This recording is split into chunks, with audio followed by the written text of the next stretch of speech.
mendengarkan podcast ini. Ketika Tuhan Yesus mengajarkan atau memberitakan Injil 2000 tahun yang lalu,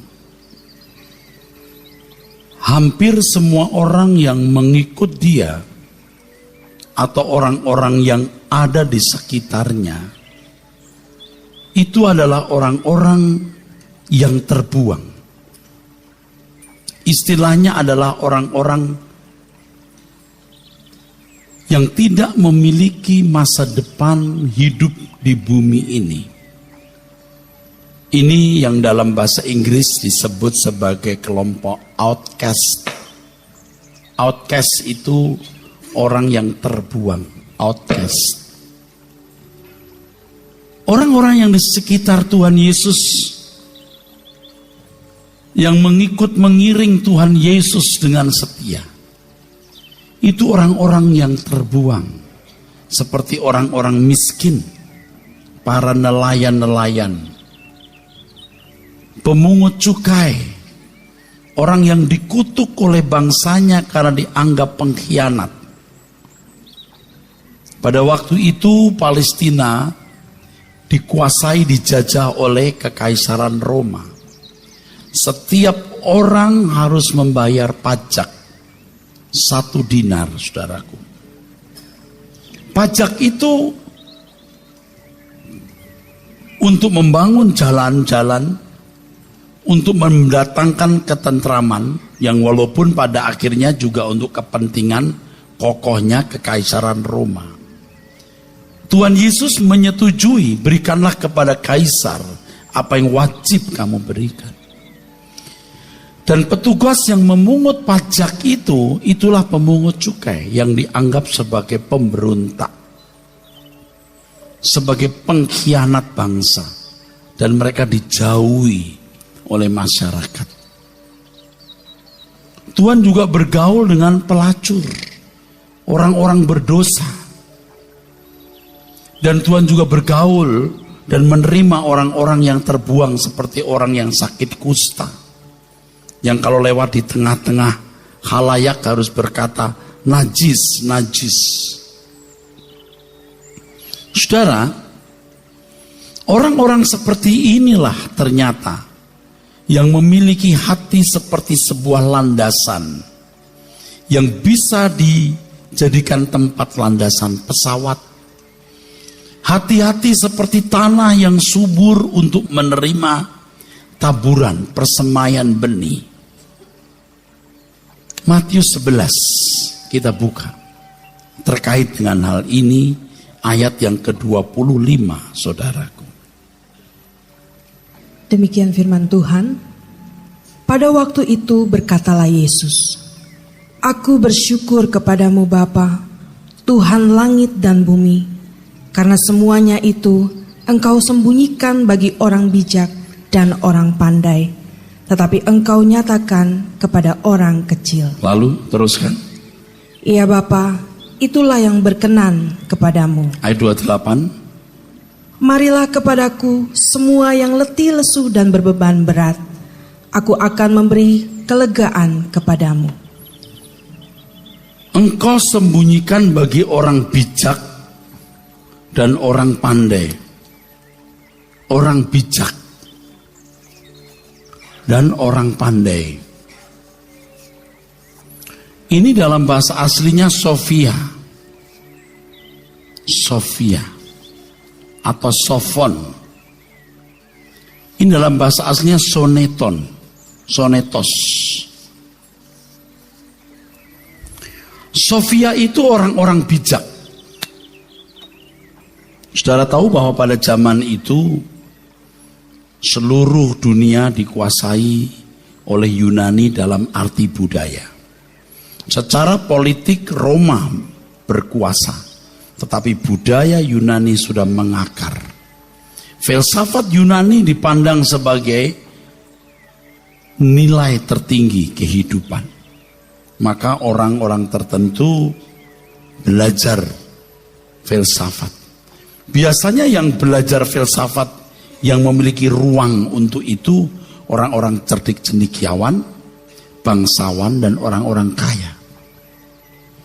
Sedangkan soneton ini menunjuk orang-orang yang berhati-hati, orang yang baik secara mental, prudent, orang yang berhati-hati secara mental.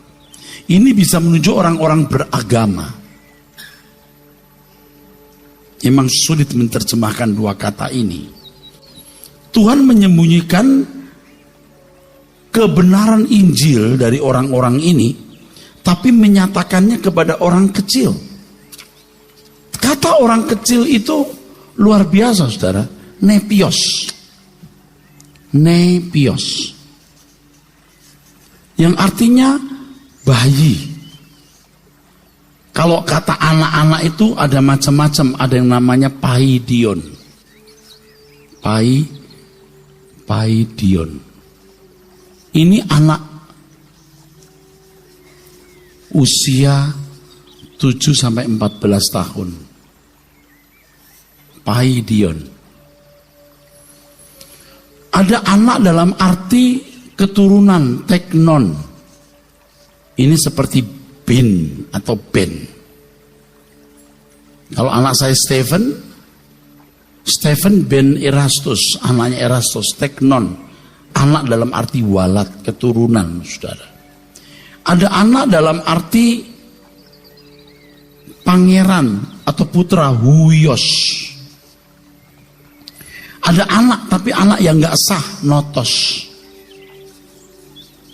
Jadi tidak kebetulan kalau Tuhan hadir pada zaman itu, secara politik jalan-jalan aman untuk bisa dilalui oleh para pemberita Injil.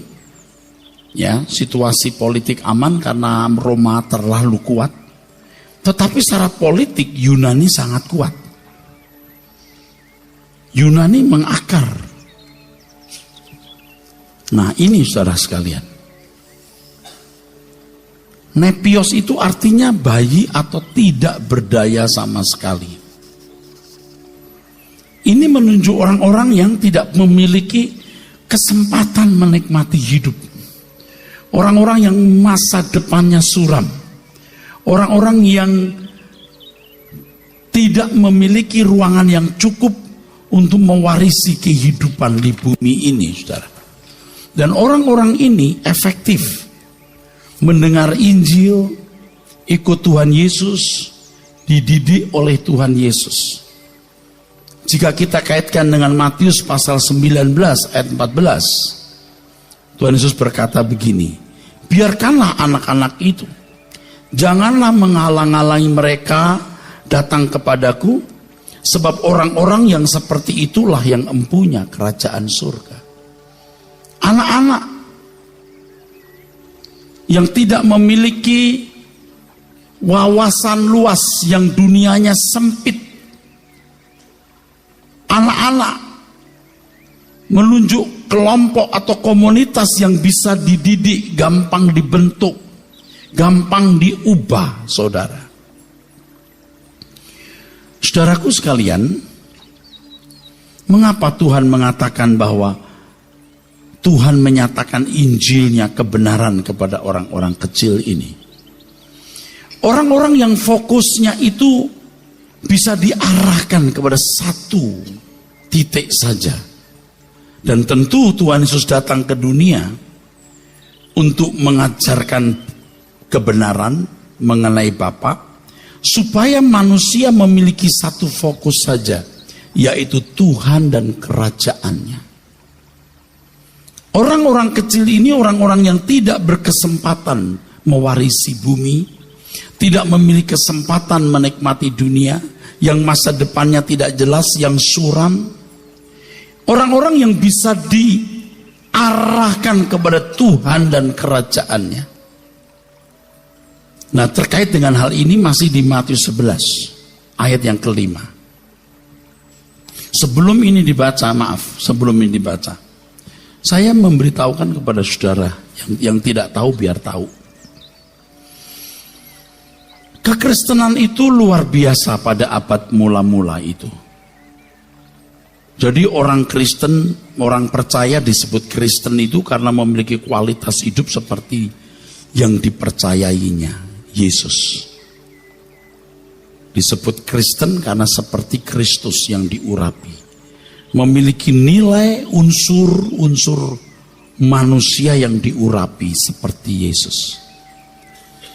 Tetapi gereja mengalami kemerosotan yang luar biasa ketika gereja menjadi mewah, luxurious. Jadi mewah. Yaitu ketika Kaisar Roma menjadi Kristen. Ketika pegawai-pegawainya menjadi Kristen. Tadinya orang-orang Kristen mengadakan pertemuan hanya di katakom. Katakom itu kuburan. Zaman itu mereka tidak menguburkan orang-orang yang meninggal di tanah, tapi di gua-gua. Ada lorong-lorong panjang dan ruangan-ruangan di dalam gua-gua itu. Dan mereka menempatkan orang-orang meninggal, orang-orang matinya di situ, saudara. Tempat yang jauh dari penglihatan dan pengamatan orang. Disitulah orang-orang Kristen mengadakan pertemuan, saudara. Katakom. Mereka memakai pakaian yang compang-camping karena hidup dalam kemiskinan dan aniaya.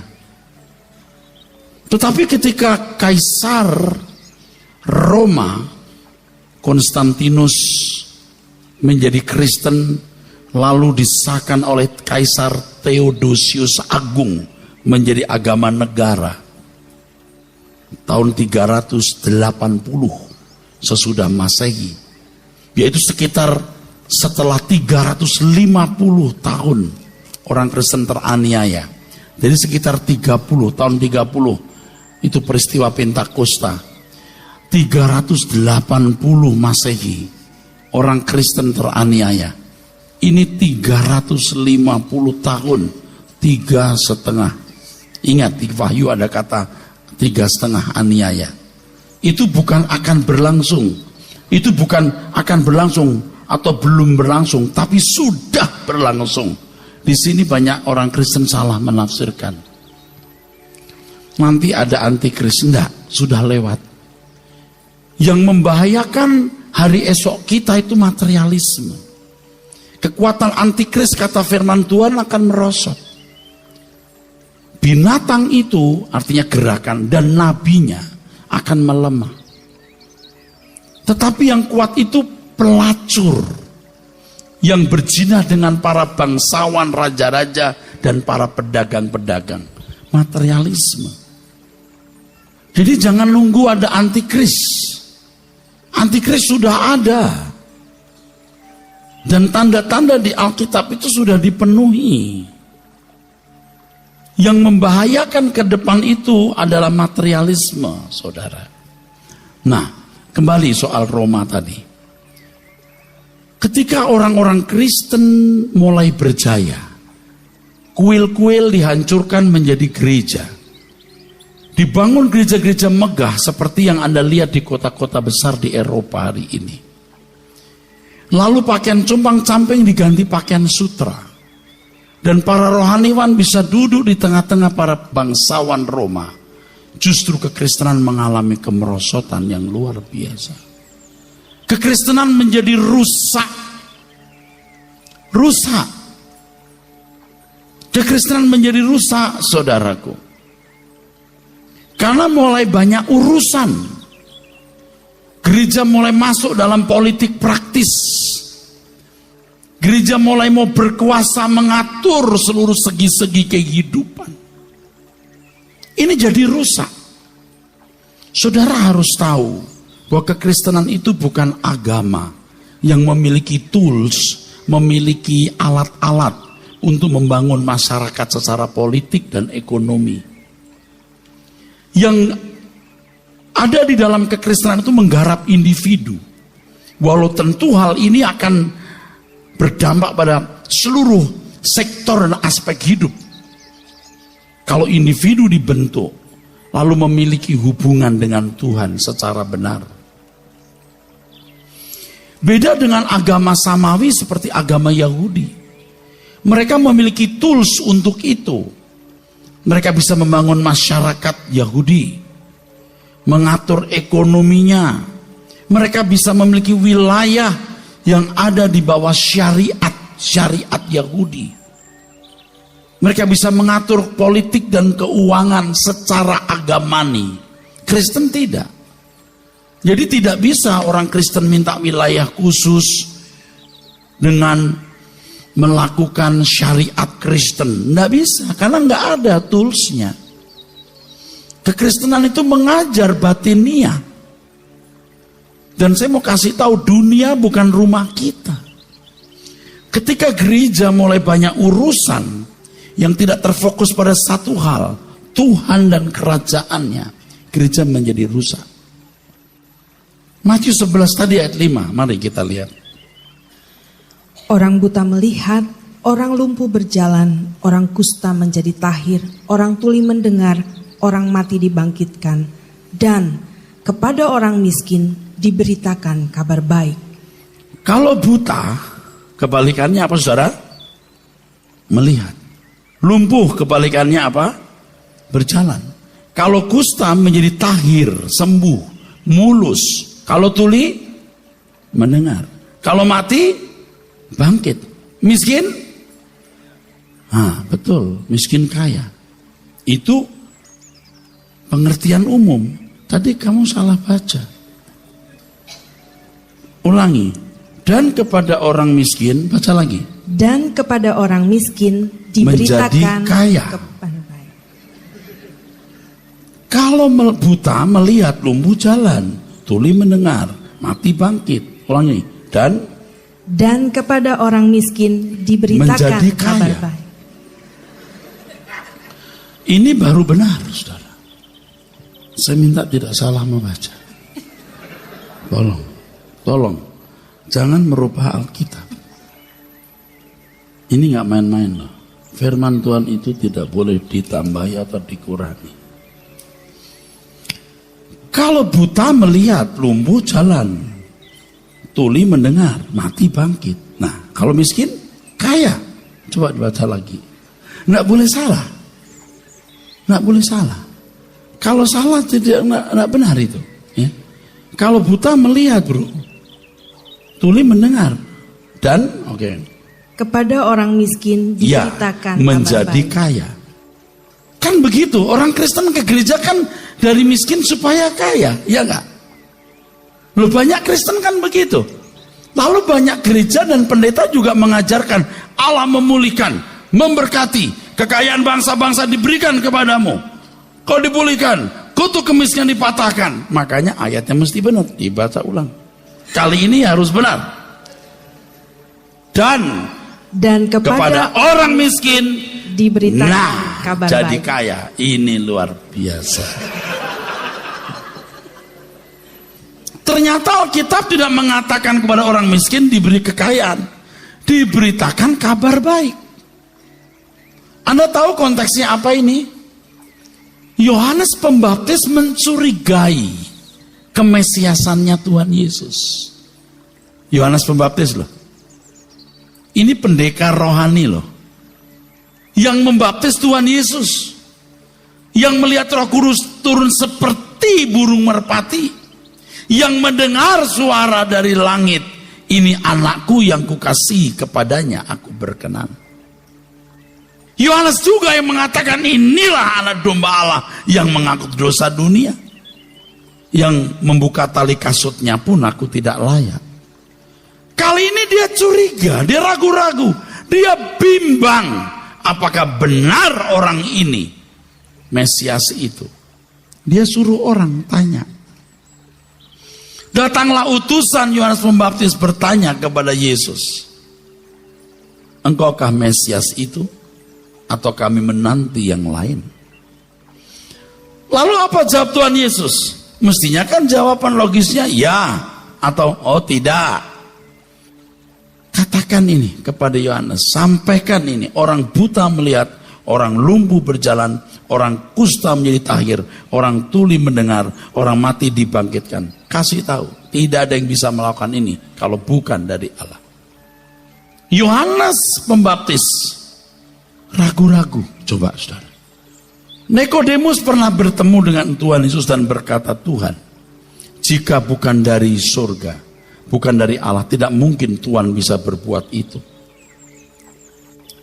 Orang buta melihat, lumpuh berjalan, kusta tahir, tuli mendengar, mati bangkit. Kepada orang miskin, dan kepada orang miskin diberitakan kabar baik, bukan jadi kaya. Bahaya. Jadi kaya jadi banyak urusan. Biar dia miskin supaya tidak banyak urusan, supaya urusannya cuma satu, Tuhan dan kerajaannya. Orang itu tidak boleh jadi kaya. Kalau kaya jadi banyak urusan. Tidak boleh banyak urusan. Kalau banyak urusan bahaya. Bias. Orang Kristen itu urusannya hanya satu, Tuhan dan kerajaannya.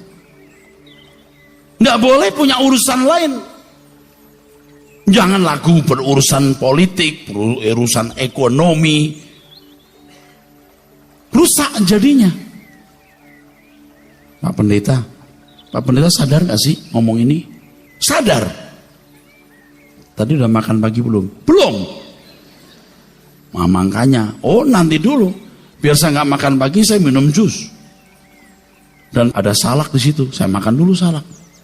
Sepotong kecil. Jadi sadar nih Pak. Lo sadar? Lo tadi Bapak ngomong apa itu? Ya tadi ngomong itu. Katanya kita nggak boleh banyak urusan. Jangan kaya. Kita nggak bisa fokus. Dengar dulu saudara.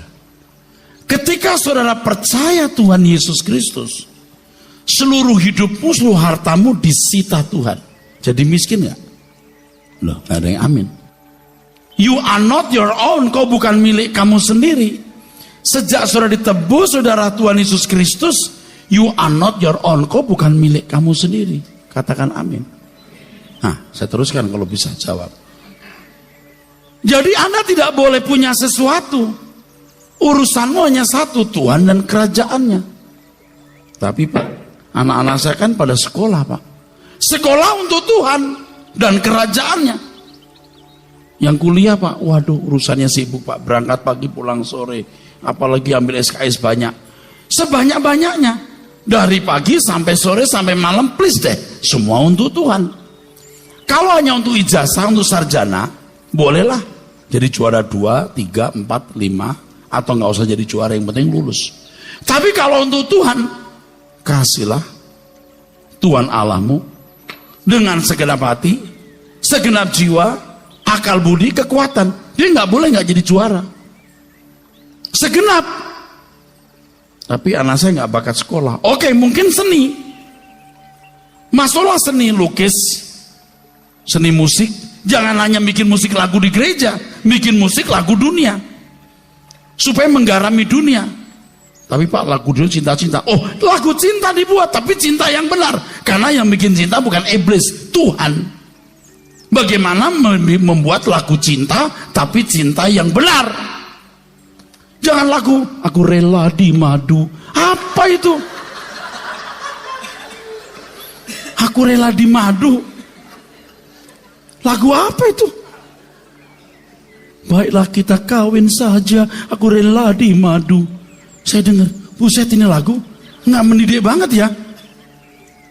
Kalau di Kristen nggak boleh. Hanya boleh punya satu pasangan, nggak boleh. Poligami nggak boleh, mono. Karena Allahnya mono. Kalau Allahnya esa, bininya juga harus esa. Kalau you percaya banyak dewa, bolehlah lu punya banyak bini. Mono, ini pola yang benar. Bikin lagu cinta, cinta yang benar. Ada lagu-lagu cinta barat yang bagus. Bagus. Itu dinyanyikan juga enggak apa-apa. Saya juga ada beberapa lagu yang saya bisa nyanyi, cuman saya nggak mau nyanyi di sini, malu dong. Karir, waduh, anak saya karir Pak. Karir untuk Tuhan. Pak, saya gimana nggak punya urusan Pak? Banyak urusan saya Pak. Pegawai saya 1000 Pak. Mau 3000 emangnya kau urus sendiri? Ada manajemen. Tapi setelah ini saya akan buka perusahaan lagi Pak dengan pegawai mungkin 500 orang. Oh enggak apa-apa. Semua juga punya Tuhan. Kamu lakukan semua ini untuk Tuhan. Simple hidup ini. Jangan saudara punya perusahaan, cari uang, sekolah kuliahnya untuk perkara-perkara dunia, perkara-perkara fana. Ini dunia sudah rusak. Misalnya, kita pakai pakaian ini kan sebenarnya menutupi ketelanjangan. Betul nggak? Betul nggak? Tapi manusia aneh, pakai pakaian untuk modis. Menelanjangi diri, sengaja kelihatan. Terbuka sini. Lo ngerti nggak? Kalau pakai baju menutupi ketelanjangan. Kok jadi you bikin modis sampai akhirnya menimbulkan syahwat. Jangan pakai pakaian yang sengaja ditunjukin. Wah, terbuka sini, terbuka sini. Kamu ngerti nggak? Pakai pakaian untuk menutupi aurat. Bukan membuka diri begini. Bukan saya suruh Anda pakai pakaian ini semua ketutup, tinggal cadar begini. You pakai pakaian itu untuk apa? Menutupi. Nah, sekarang orang mau pakai model supaya punya nilai, itu rusak kan? Kadang sengaja dikeliatin sini. Jadi kayak gini, set gini. Saya kepikir gimana caranya jatuh ini. Bukan bagaimana caranya tidak jatuh. Ini kalau jatuh piye? Ini kalau zaman dulu kuntilanak yang begini. Kenapa mesti pakai begitu, Ses? Ini bisa menimbulkan birahi. Birahi yang berani. Ini orang nakal. Bisa begitu. Seandainya mesti terbuka, kasihlah bros yang besar. Jam. Aku enggak pakai jam. Tapi aku pakai HP. Dia jam cet. Langsung tahu saya. Nah, tapi orang pakai jam untuk wah. Sampai harganya 10 miliar. Anda jangan kaget. Saya udah lihat jam begitu. Saya udah lihat orang pakai jam yang harganya mil. Tebel begini. Hampir 2 cm gini. Ini buat nimbuk anjing mati. Tebel bener. Saya suka begini. Itu jam atau jengkol? Jam, tebel begini. Harganya 10 miliar. Tuh. Dia bisa beli jam 10 miliar. Saudaranya, ponakan yang perempuan kuliah, nggak dibayarin sampai jadi PSK. Coba bayangin, saudara. Ini. Jadi tidak karu-karuan, saudara, manusia itu. Rumah tempat tinggal, yang penting nyaman. Dibuat mewah supaya bisa, wah, luxurious. Ini dosa yang membunuh. Deadly sin. Saya nggak katakan Anda nggak boleh punya rumah mewah, boleh kalau Tuhan kehendaki. Karena semua milik Tuhan. Jadi jangan sampai sudah mendengar fitnah yang mengatakan Pak Eras itu anti perpuluhan. Bro, you ngerti nggak segenap hidup kita milik Tuhan. Jangan berkata ini 10 ini milik Tuhan ya, yang ini milikku. Semua juga milik Tuhan. Jadi gimana Pak untuk Tuhan? Harus mengerti kehendak Tuhan. Datanglah kerajaanmu, jadilah kehendakmu di bumi seperti di surga. Artinya pemerintahan Allah dalam hidup kita, termasuk penggunaan seluruh harta kita. Kita mau buat apa? Harus kontrol Tuhan. Tapi kalau Anda nggak mau, nggak masalah. Teruskan saja, selamat jalan. Bukan urusan gua loh. Jadi gimana Pak? 10% itu berapa persen? Yuk peka dong suara Roh Kudus. Anak-anak sekolah kasih itu kebutuhan keluarga, mesti lihat, mama mesti diganti kendaraan. Mama udah jangan naik kendaraan lagi jual kemplang, kerupuk kemplang. Udah mama sekarang ini aja gitu. Mam, naik mobil aja mam, biar jual kemplang naik mobil.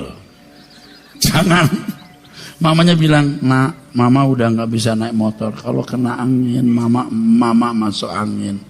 Boleh gak kau beliin mobil yang harga 120 juta aja, nanti mama nyicil.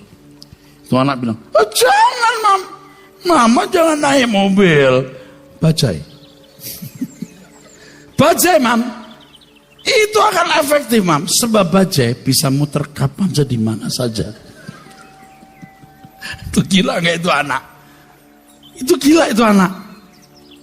Kalau saudara milik Tuhan, hartamu semua milik Tuhan. Lukas pasal yang ke-16 ayat 12. Hartamu milik orang lain, milik Tuhan.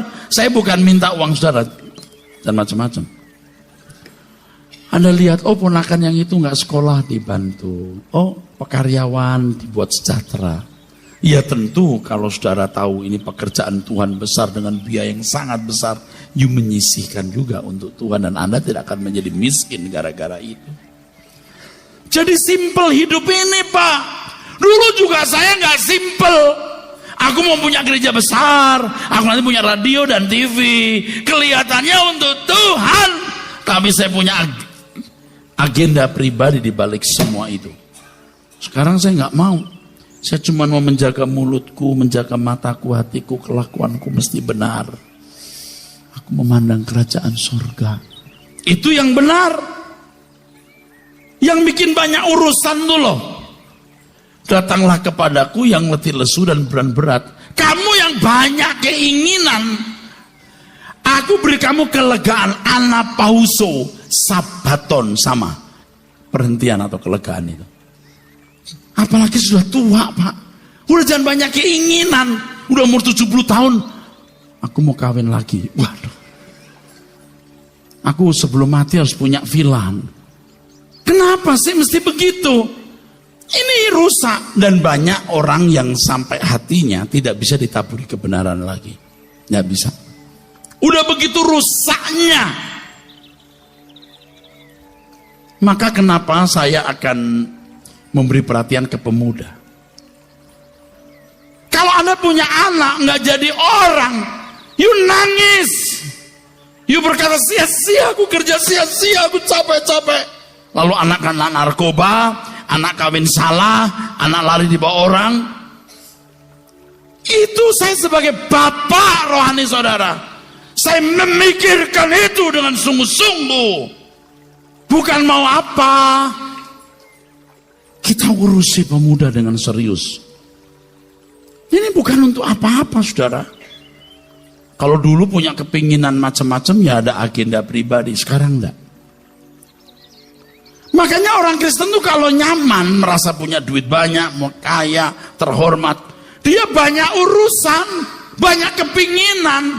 Maka di sini semua keinginan manusia supaya Tuhan dan kerajaannya saja. Itu sih nggak waras. Ini yang paling benar. Wajah Injil yang benar itu ini. Ini baru benar. Ke gereja hanya karena memujizat. Baca Matius 11:23. Bukan tidak percaya mujizat, saya percaya mujizat. Tetapi mujizat itu hanya tanda, saudaraku, bukan tujuan. Tadi lihat itu, buta melihat betul, lumpuh jalan benar. Tapi tujuannya sudah tahu bahwa apa yang diajarkan Yesus benar. Yang diajarkan. Nanti saya akan mengajar saudara, kalau engkau sakit karena keteledoranmu, udah tahu kamu punya diabetes, minum sembarangan, yang manis makan sembarangan, udah jelas kolesterolmu tinggi, punya sejarah, punya catatan orang tua yang punya penyakit tertentu, lalu Anda makan sembarangan, lalu Anda sakit, minta kesembuhan, saudara mesti malu dan tidak perlu didoakan. Lalu Pak, rubah pola makanmu, rubah pola hidupmu, pergi ke dokter, minum obat dulu, setelah itu jangan ulangi lagi. Hidup sembarangan lalu sakit minta kesembuhan, lalu Tuhan kayak bisa diajak kompromi dengan tindakan ceroboh. Itu kan gambar yang salah dari orang-orang yang tidak mengenal Allah yang benar. Banyak orang itu ya memproduk Allah yang salah di pikirannya. Berdoa kepada Allah yang salah. Biasanya orang-orang seperti ini memperkosa ayat Alkitab. Dari doanya saja saya sudah mencium kamu doa sama Allah yang salah. Ya Tuhan, kami percaya mujizat-Mu masih ada. Kalau kami datang hari ini, kami pulang tidak sama seperti ketika kami datang. Yang sakit disembuhkan, yang lemah dikuatkan, yang memang hati diteguhkan, yang punya masalah diberi jalan keluar. Nah, kalau masalahnya itu karena salahnya sendiri jalan keluar, goblok itu orang. Sembarangan beri jalan keluar. Yang susah dihibur, gimana cara dihibur? Misalnya punya anak meninggal, datang ke gereja, yang susah dihibur, langsung pulang-pulang. Aku seneng lah. Kok seneng? Nah tahu tiba-tiba seneng. Itu gimana sih? Pakai firman yang benar. Keterpisahan itu pasti terjadi. Siapkan air matamu, air mata perpisahan. Kau pasti akan kehilangan orang-orang yang kamu kasih, atau kamu meninggalkan mereka. Siapkan. Tapi masalahnya bukan keterpisahan itu. Masalahnya nanti ada perjumpaan enggak? Itu diajarin dong. Diajarin, baru terhibur. Oh iya, anakku pulang, tapi aku akan ketemu. Maka supaya jangan aku masuk neraka, aku harus hidup benar. Begitu. Aduh, papa pulang. Aku masih sayang papa, tapi enggak papa. Kalau papa masih hidup juga menderita, sakit. Enggak apa-apa, lebih baik Tuhan panggil pulang. Nanti ketemu. Terhibur, bukan. Saya senang loh. Senang loh. Heran loh. Ke gereja tadi, saya yang susah dihibur. Tiba-tiba aku dihibur. Orang gila kali. Tapi yang begitu-begitu tuh ada di gereja. Itu penipuan dan pembohongan. Kalau mau terhibur, kasih firman. Diberi firman. Orang itu mesti mengerti. Coba baca ayat yang ke-23. Matius 11. Dan engkau Kapernaum, apakah engkau akan dinaikkan sampai ke langit? Tidak. Engkau akan diturunkan sampai ke dunia orang mati. Karena jika di Sodom terjadi mujizat-mujizat yang telah terjadi di tengah-tengah kamu, kota itu tentu masih berdiri sampai hari ini. Saudara, seandainya ada mujizat di Sodom, itu mereka bertobat. Tapi mereka, orang Yahudi pada zaman Yesus, melihat mujizat tapi nggak bertobat. Kenapa? Dasarnya memang tidak mau bertobat.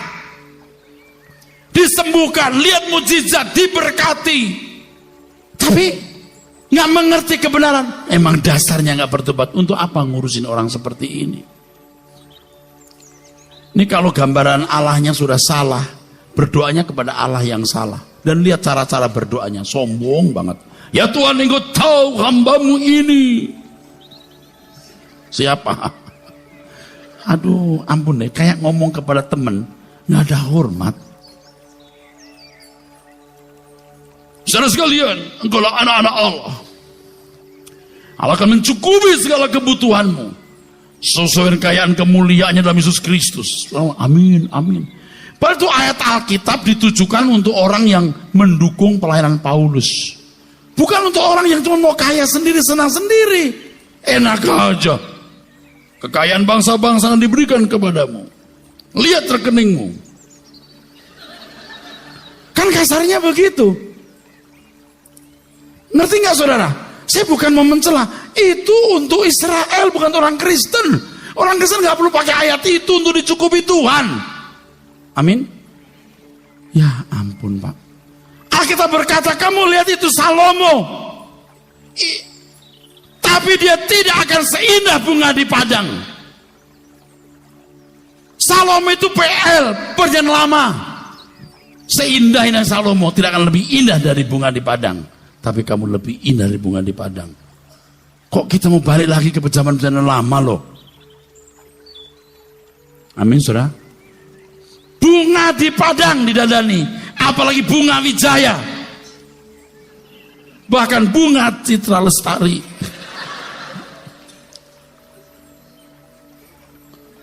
Dipelihara Tuhan. Angkat dompetmu, biar diberkati. Tolong dikebesarkan. Tuhan berkati. Tuhan macam apa sih yang seneng digituin? Kalau kasih persembahan udah diem-diem aja, ditransfer.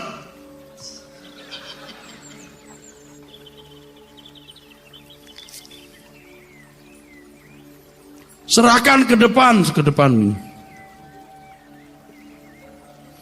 Akhirnya yang nggak punya duit, nggak bisa nggak ke depan kan? Harus ke depan kalau nggak malu. Semua ke depan dia sendiri begitu, dia ke depan. Dia ambil tuh karcis parkir. Lebih baik gua berantem dengan satpam daripada gua malu. Dimasukkanlah kartu parkir motornya. Udah Tuhan, aku tidak memberikan motorku, aku hanya kartu parkir motorku. Ampunilah aku ya Tuhan. Sekarang duit gak ada, nanti kalau diminta 50.000 karena kartis hilang, bagaimana tuh? Ya Allahku ya Tuhan. Terus dia ingat ada pencerahan. Aku masih punya akal. Orang hitung kolektor, aku mau datang ke situ. Itu cara-cara yang kelihatannya benar. Saya nggak katakan itu salah, itu benar menurutmu. Tapi yang saya pahami Allah kita nggak seperti itu. Ada yang saudara sekalian, cepat, mumpung ada hadirat Allah urapan di sini, cepat. Jadi sebelum diserahkan, bunyikan, disuruh bunyikan, plak baru dimasukkan. Ini kalau uang cuma selembar nggak bunyi. Apalagi yang cuma 20.000. Nggak ada suaranya. Nggak ada. Dia harus banyak begini. Nah, itu maksudnya apa harus dibanting di situ? Itu membangun pengertian dan konstruksi berpikir yang salah. Saya tidak menghakimi. Saya mempersalahkan. Artinya itu salah. Itu salah. Menghakimi bukan. Tuhan yang menghakimi, karena menghakimi plus menghukum. Kalau aku tidak menghukum, cuma bilang itu salah, ya enggak, itu salah. Saudaraku, kita harus mengerti kebenaran. Mujizat tidak membuat bertobat, bukan anti mujizat. Kalau yang dibayangkan Allah itu Allah yang senang membuat mujizat. Kalau mujizat terjadi, umat senang, Allah juga dipuji. Saya beritahu ya, kalau saudara sakit karena Anda teledor, jangan minta kesembuhan. You rubah pola makanmu. Bertanggung jawablah atas kesalahanmu. Orang Kristen tuh kalau nyaman-nyaman, saudaraku, itu jadi tidak benar.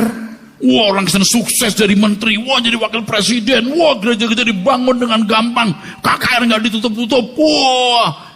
Malah bisa rusak tuh orang Kristen. Tapi bangun gereja susah. Ada yang malah ditutup karena nggak ada izin. Tapi rumah ibadah orang lain mau di ujung gang juga boleh. Kok bisa gitu Pak? Ya enggak apa-apa lah. Ini masyarakat memang majemuk. Ada yang begitu ya monggo. Kalau kita kok digituin, enggak masalah. Dunia bukan rumah kita. Enggak masalah. Sama sekali tidak masalah. Dengan problem-problem tekanan-tekanan itu, kita malah bisa berkata begini. Bawa aku ke sana, ajar aku setia. Begitu. Kalau Anda merasa bumi ini rumahmu dan Anda bisa menikmati dunia, Anda tidak akan masuk surga. Fokus kita hanya satu, Tuhan dan kerajaannya. Dengan banyak masalah kita bisa berkata, bawa aku ke sana, ajar aku setia, mengerti semua maksud dan jalanmu.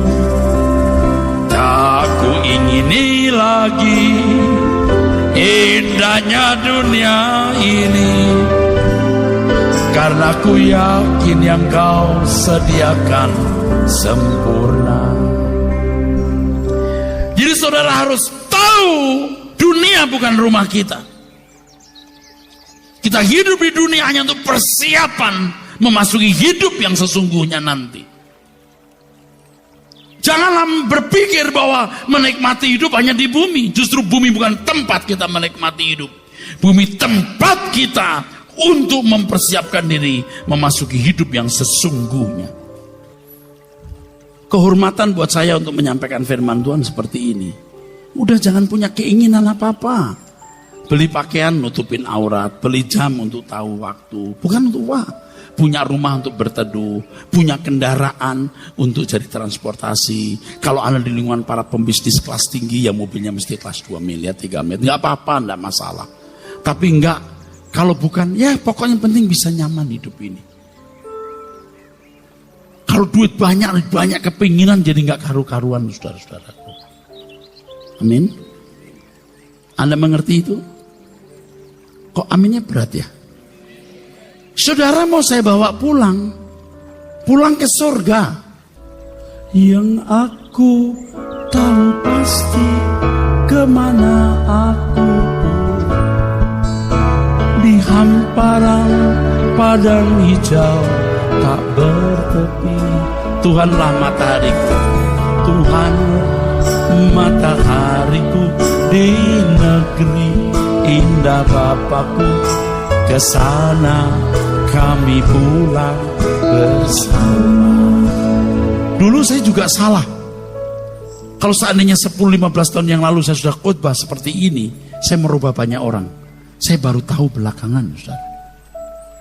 Saya juga akan diuji apakah sungguh-sungguh hidup saya seperti yang saya katakan. Saya akan membuktikan. Saya akan berjuang untuk itu. Dan kehormatan saya bisa membawa saudara ke surga. Kalau saudara nurut loh yang saya katakan. Kalau nggak nurut ya nggak bisa. Finally I want to say, I love you.